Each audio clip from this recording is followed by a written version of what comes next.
Hyderabad Indira park వద్ద IKP VOA ఉద్యోగులు మహాధర్నా నిర్వహించారు। ఈ కార్యక్రమానికి జాగృతి అధ్యక్షురాలు కవిత హాజరయ్యారు।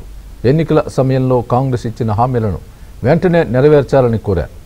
వివోఏ ఉద్యోగులకు నెలకు 26,000 జీతం, 2 యూనిఫామ్ జతలు, అలాగే ఉద్యోగ భద్రత కల్పించాలని కవిత డిమాండ్ చేశారు। ఉద్యోగుల న్యాయ పోరాటానికి అండగా ఉంటామని హామీ ఇచ్చారు। మీకు చేతనైన కాడికి మీరు కొట్లాడండి। ఇవాళ హైదరాబాద్ లో కూర్చున్నాం, అవసరం అంటే ఒక నెల రోజుల ప్రణాళిక తీసుకుంటారా, 2 నెలలు తీసుకుంటారా, జిల్లా కేంద్రాలలో కూర్చుందామా, మండల కేంద్రాలలో కూర్చుందామా, ఏం చేద్దాం మీరు ఆలోచన చేయండి। మీరు చేసే ఆలోచనలకు ఖచ్చితంగా నా మద్దతు ఉంటుంది।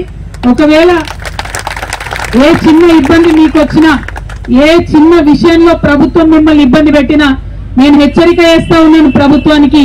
ఇక్కడికి వచ్చిన వివోఏ అక్క చెల్లెలే కాదు, గ్రామాలలో ఉన్న వివోఏలను ఎవరు ఇబ్బంది పెట్టినా ఆ ఇబ్బంది పెట్టిన గ్రామానికి, ఆ గల్లీకి వచ్చి నేనే అక్కడ కూర్చుంటా, మీరు భయపడాల్సిన అవసరం లేదు।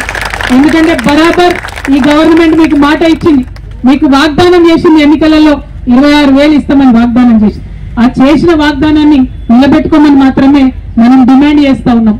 బరాబర్ పనిచేస్తున్నాం, చేస్తున్నటువంటి పనికి జీతం కావాల్సిందే అని గలమెత్తి పిడికిలెత్తి మాట్లాడాల్సినటువంటి అవసరం